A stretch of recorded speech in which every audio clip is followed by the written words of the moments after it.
Hey, what's going on, everybody? This is Kickerocks Podcast 2 Drink Minimum, episode number 11. We did a little something different in this episode. Our resident actor, Tony Marino, co-stars in a short film produced by our friends and fellow Chicago filmmakers, Cheevies Film Productions. The Clown Dies at Midnight. A short film about 12 minutes long about a young boy who grows up to fulfill his dream of being a clown. And as you can imagine, hilarity does ensue. So we watched the film together and we gave our thoughts about it and some critiques along the way. So sit back, relax, have a drink, and enjoy.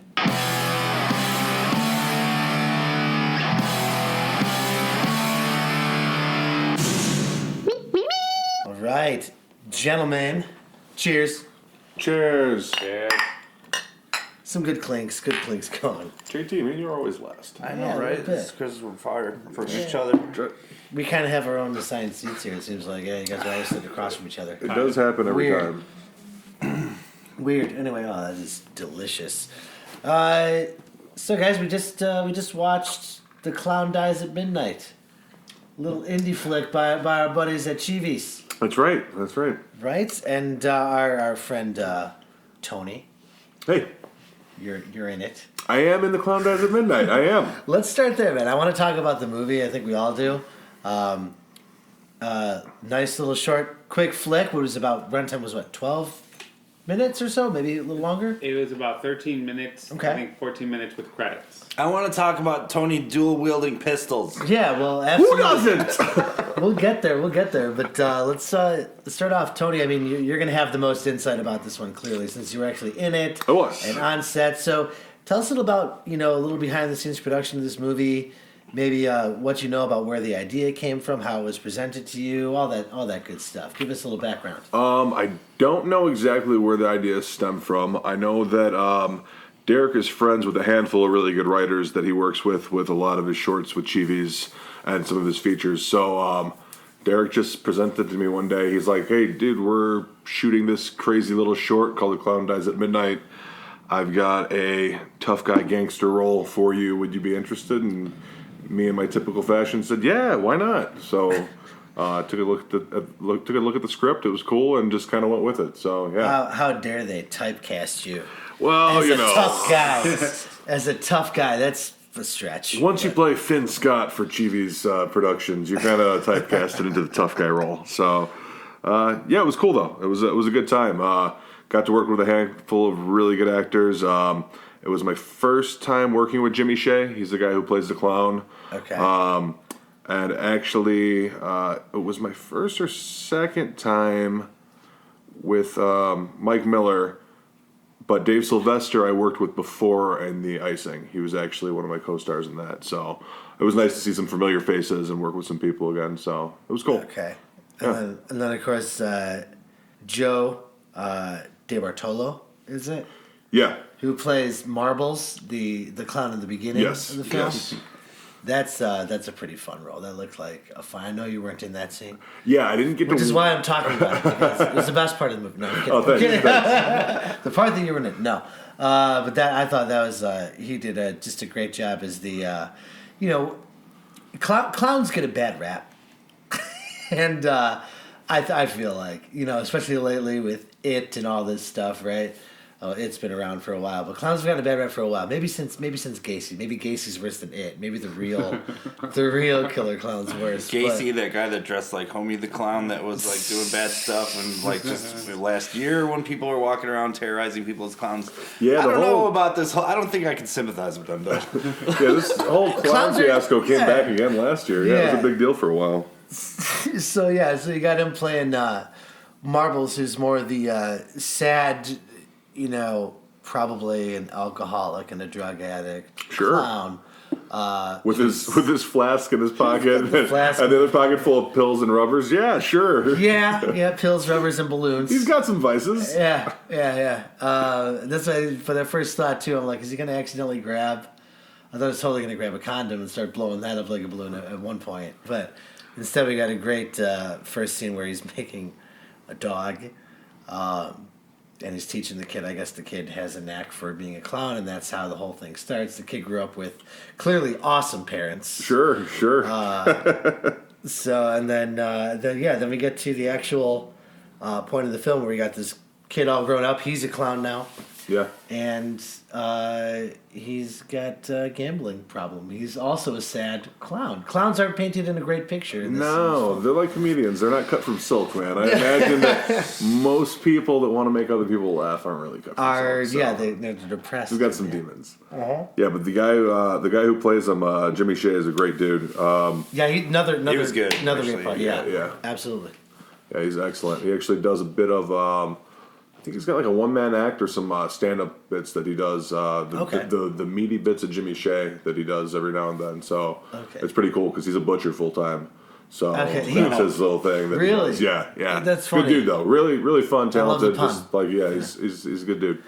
It seemed like it because he had that great his comedic timing even for the bad jokes that that he's telling. Yeah.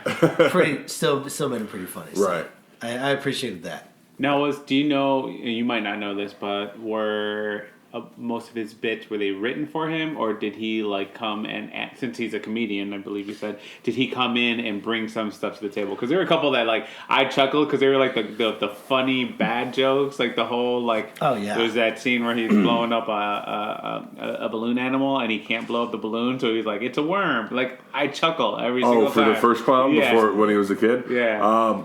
Yeah, I love that bit too. I wish I could give you the exact answer, whether it was the writer, whether it was improv. Yeah, that I'm not sure. Because I love that bit. I remember on set, Jimmy's got that bit when he's talking to the two gangsters. Hey, tell your sister to use stop using so many colors. My dick looks like a rainbow. I remember there was a couple versions of that. Because on set, one of them, he was like, Tell your sister to stop using such cheap lipstick. I gotta use lava soap to get that off my cock. So I know that he played with it a little bit in ad lib. Cool. So That's cool. Derek's pretty good about that, and most of the writers he's used in the past are pretty good about that. Where it's kind of like, hey, if you can come up with something on the spot that's going to work better for your character or for the film, go ahead and try it out.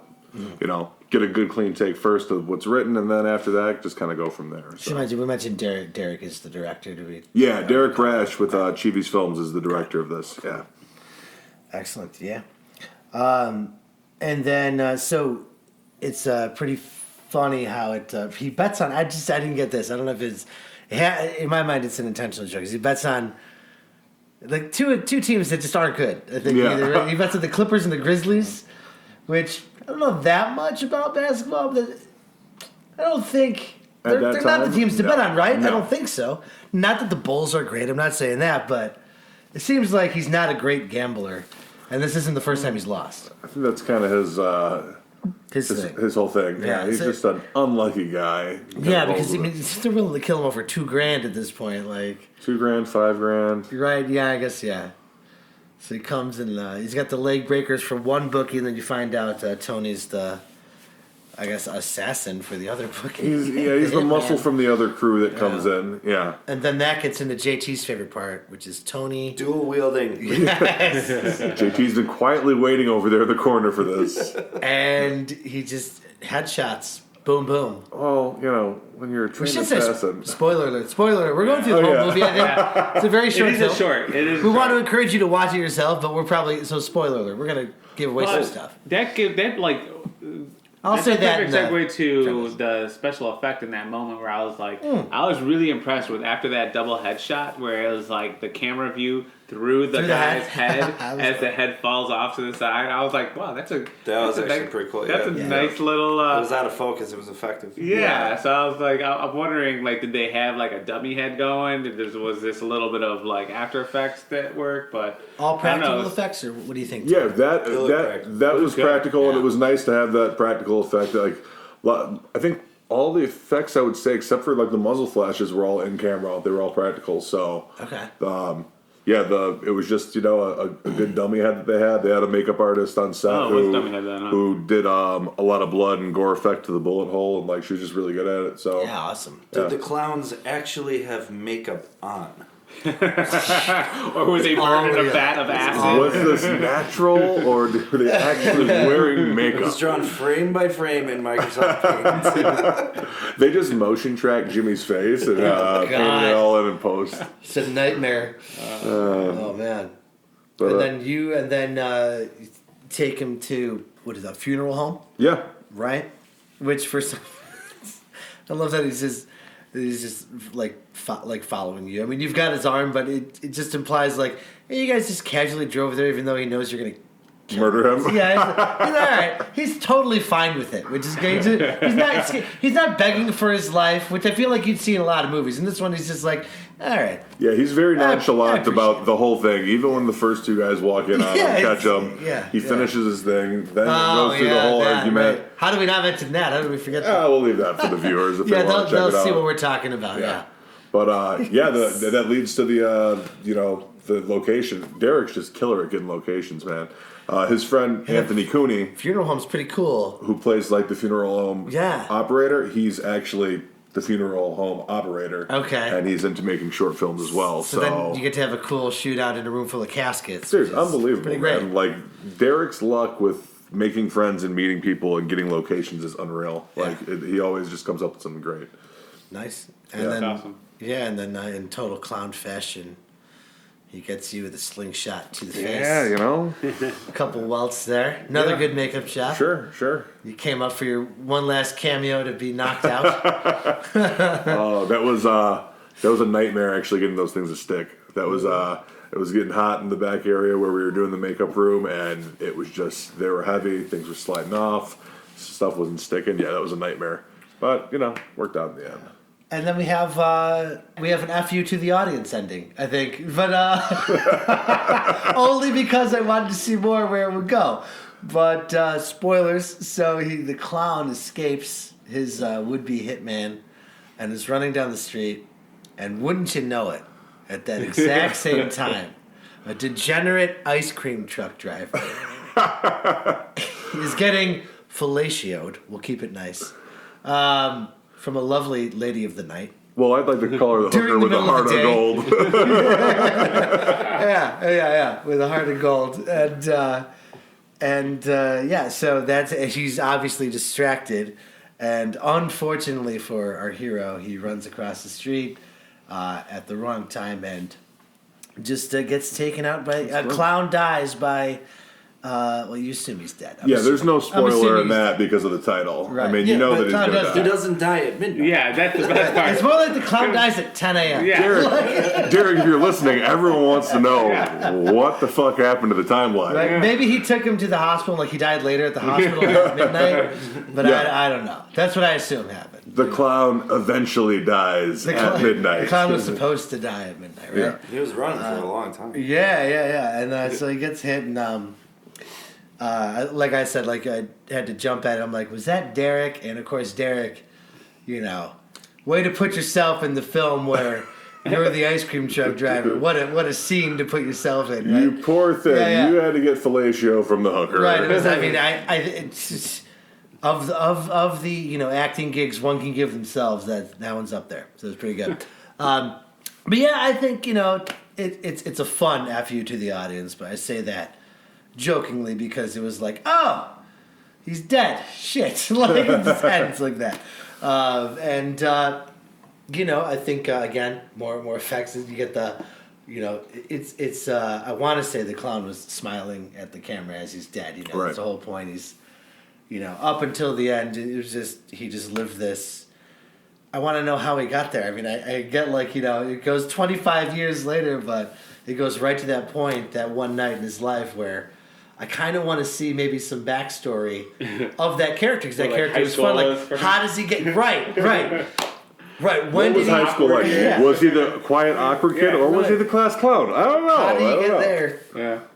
to the point where you get hit by the ice cream truck? But anyway, does anybody else? I just took us through the movie. There any like final thoughts about the film? My overall thoughts are just like, this was overall, I think this is just a fun indie B movie to watch, and if you're Definitely in that style. yeah, yes. and if you like, I mean, if you're big in like Chicago indie films, definitely find a way to watch this film because it's supporting Chicago filmmakers. But just the fact that like Cheevies, how many films do they do a year? Probably like 3 or 4. I'd say they maybe? do at least 3 shorts a year, and then Yeah. maybe they try to tackle a feature every year and a half, I maybe. think kudos to them for just always Yeah. trying, and this particular one, and not just because Tony was in it, but I thought it was a fun little story. I like the idea of the clown and all the bits that the clown was telling. I thought it was fun. So I love their style that they're so, and this film proves it. They're just unapologetic. You know, they just they're gonna make a film. It's gonna be gritty. It's gonna have equal parts of grittiness, profanity, vulgarness, cheesiness, right? Good mix of all those things, and that's their. Seems to be from what I've seen of their. That seems to be like their style, and they're just this is it. Love it or hate it. Here's what we got, and you can tell they're having fun. Yeah, Every exactly. single movie you see, you can almost tell while you're watching it. Oh, they had fun making this one. That looks like a fun character or a fun scene to shoot. Yeah. So. Also, if you watch it 6 or 7 times, you might notice that it's a parallel of the Iliad. There you go. Which was probably intentional. No, I liked it. It was I liked to work. I'd use the term madcap. I guess it was hilarious, and it was just very. I like stuff. Sometimes I like stuff where there is not like a narrative structure. It's just like thing happens. Fuck you. It's basically, Which is basically the recipe for those. Best way to describe this one.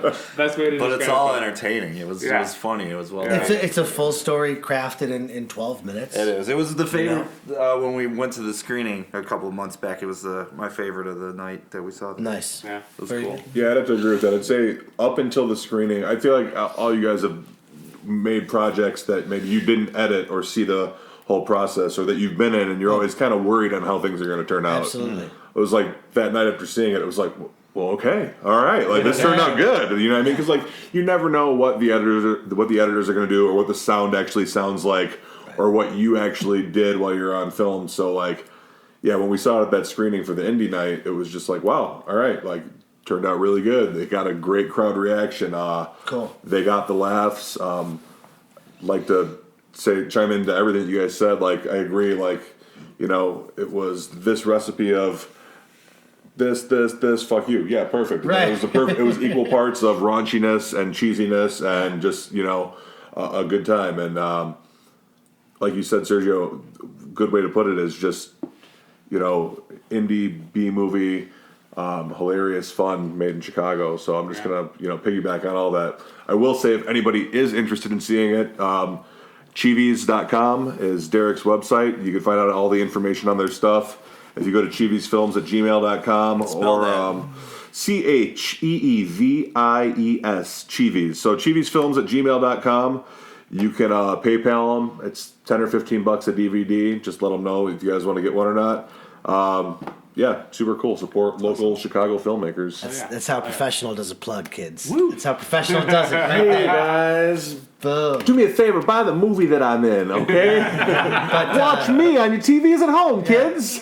But for any Cheevies people who are listening, you guys do what we do, so we want to say from Kick Rock, thank you for making films and making them in Chicago and giving us stuff to watch constantly. It's awesome. Keep at it. Keep doing what you're doing. We love it. Yeah, definitely. Absolutely. So, let's do it one more time. I'm Bill.